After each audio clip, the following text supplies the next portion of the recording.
my host dad also gave me a sort of analogy that like sticks with me. He's like, imagine you're in a kayak and all of a sudden the river splits into two and you have to pick either the left or the right lane.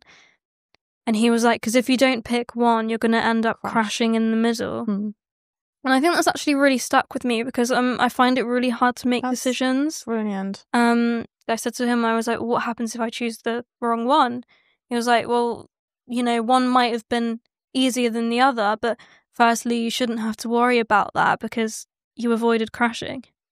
And there will always be a greener pasture. And I think what scares me as well is sort of having regret about decisions and making a decision and then like a couple months later being like, oh, this is not it.